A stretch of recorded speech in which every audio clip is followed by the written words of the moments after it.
Hello everybody, Adam Monk here from FourFourTwo, and we are in the thick of the Euros now. I think we're over halfway through, definitely in terms of the games played. The group stages are done, so maybe it's time to reflect and talk about some teams that have impressed me.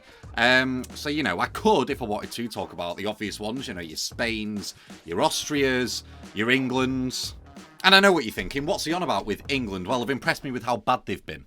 But I think there's another team and another player who have been mentioned and lauded, but maybe not as much as they should have done given how low ranked they are in the group that they've just gotten out of. And that team is, of course, Georgia. So I thought, let's talk about them and one very special player in that team.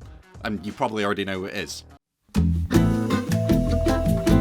Right, now, first of all, let me just say and get this off my chest and out the way that the reason this video is being made now, truth be told, is because Georgia have got Spain. So the likelihood is, given that Spain, in my opinion anyway, and I think a lot of people's opinions, have been the most impressive, cohesive, coherent team in the tournament so far, a lot of people's favourites, the likelihood is that in a few days' time, Georgia will have been tonked and will be out of the competition. So I think it'd just be, it's doing them a service, really, for how good they've been in the group stage that this video is being made. And the second thing as well that I just need to make you guys aware of as well, yeah, these fellas here, we're going to be talking about them. Difficult bunch of names to pronounce, to say the least. I'm from Stockport. I don't have a degree in linguistics, and I think I bloody need one to be able to pronounce some of these names. So I know that a lot of them end in Villy, but if at any point in this video I just start giving up and calling one of them Keith or something for ease, then forgive me. But yeah, let's just get that out of the way.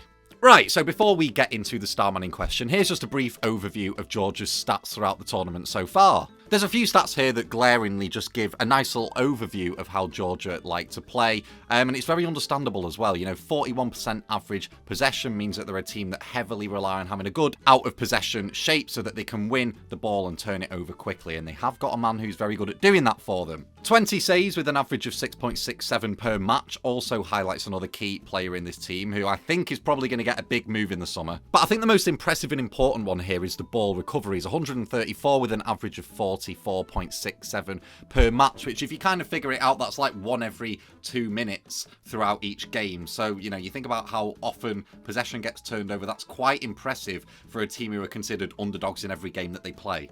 Their starman, though, of course, the man who makes it all tick, is Khvicha Kvaratskhelia. And I pronounce that name 𝗘𝗫𝗧𝗥𝗧𝗍𝗫 because I've been following him at Napoli. As for the other 10, forget it. But the role he's been playing in this Georgia system is quite different to the one he plays at Napoli. Of course, at Napoli, he plays in a kind of 4-2-3-1 shape on the left-hand side with Victor Osimhen being the focal point. But in a squad like Georgia's, where he is the star man, and I think this is the beauty of international tournament, you look at someone like Alphonso Davies at Canada, he plays more advanced up the pitch. Gareth Bale at Wales has free license to do whatever he wanted or had, because he's retired now.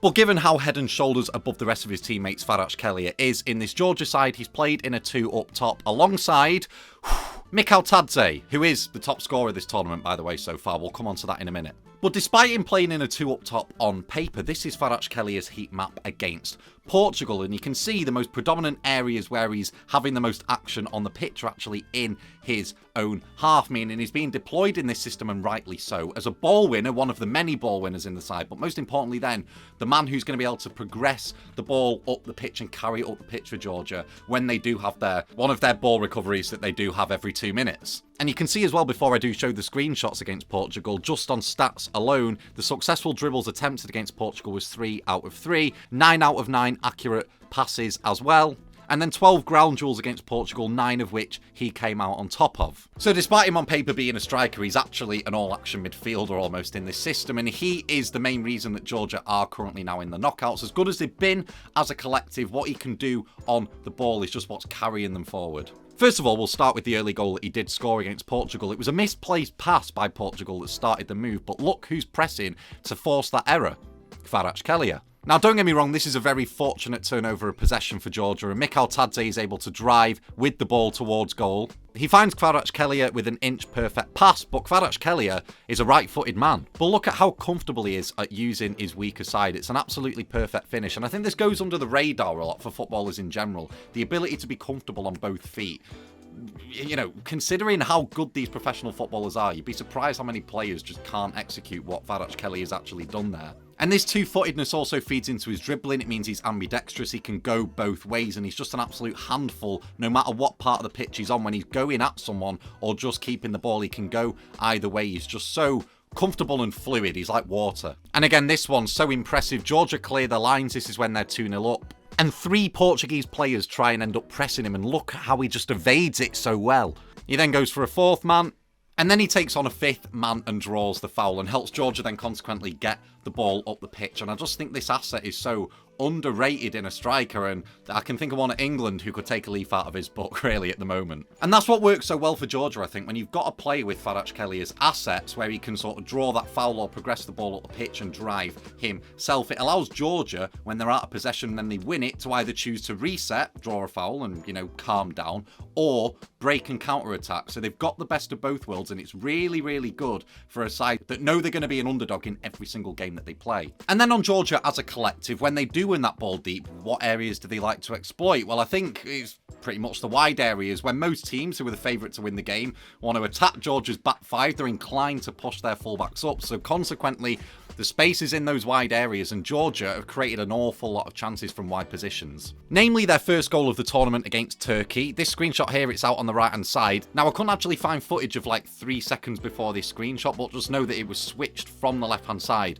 That's where they broke, and it was nice, progressive build-up. They got it into this right side area, and then 𝗘𝗫𝗧𝗏 was able to force it to the byline and get a cross in, and Georgia consequently equalised. Here was another chance in the second half. The ball switched onto the left-hand side this time to Kvaratskhelia, and this one was taken again to the byline and forced across goal. This one really should have been converted. But Georgia have very, very technical players, so when they get it into these areas, they actually have the capability to beat their fullbacks if there is a one-on-one situation. And they get a crossing so many times, I'll take you to the Portugal game. Again, this time a ball in behind Portugal's left back to Georgia's right-hand side. And again, it's forced across goal, and Kvaratskhelia should have converted this one, but he kind of fluffed his lines. He is washed. Again, right-hand side. Now, no, Portugal were terrible in this game. They were giving the ball away left, right, and centre, but the ball was won very high up the pitch, and where do they put it? Immediately out wide, and the ball's fizzed across again to their main man, Kvaratskhelia, who just couldn't connect with the ball this time. But again, another cross and another chance. And again, in similar fashion, Georgia winning the ball so high up the pitch in these wide areas for Portugal, and this one won them the penalty that then put them 2-0 up. So yeah, they like to attack and press the wide areas, but if I could show you one final clip that just typifies what Georgia are trying to do this tournament and why Kvaratskhelia is the main man for them, then it's this one against Czech Republic. So this is from a Czech corner at the start of the second half, and Georgia have all of their 10 outfield players in the penalty area. This is for 2 reasons. Number 1, if Czechia decide to go to the edge of the penalty area to any of the 4 unmarked players, then Georgia can get out quickly and close that player down. But then reason number 2, because of the numerical advantage they've got in the penalty area, they're more likely to win the ball, which they do here, and then when the ball is loose, they can then all press out and try and counter-attack using Kvaratskhelia. And that is exactly what happens. And just watch Kvaratskhelia drive now from his own penalty area into the opposition final third.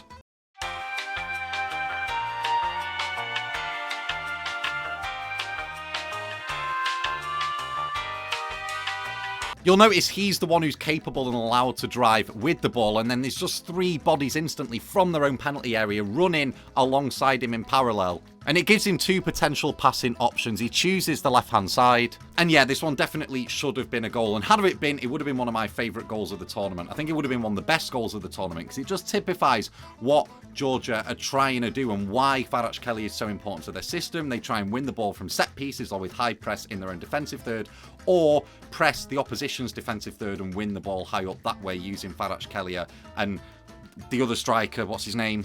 𝗦𝗶𝗴h, that's it. And yeah, that's it. It's worked really so far. I know they've only got 4 points, and you could say certain teams like Turkey have beat them and therefore had an answer to what Georgia are trying to do. But you've got to realise this is Georgia we're talking about. It's their first ever international tournament. They're into the last 16. They're playing with fearlessness, but also a lot of tactical nous. And yes, the likelihood is that Spain are going to sweep them aside and progress. But never say never. And truth be told, they probably beat England at the moment. Anyway, guys, yes, that was my little video on Kvaratskhelia and Georgia and why they deserve a lot of praise in the tournament so far. And in terms of club football, having watched Kvaratskhelia this tournament and also at Napoli, I would love him at my team, Manchester City, and I'm sure you probably love him at your team too. Nonetheless, so guys, don't forget to subscribe. I've been Adam Monk. On socials, X or Instagram, it's _Adam Monk if you want to take a little look at that. And I'll see you very, very soon. We're into the knockout stages now, so this is where it really, really does get interesting. Anyway, have a good weekend, guys. Enjoy the games, and I'll see you very soon. Goodbye.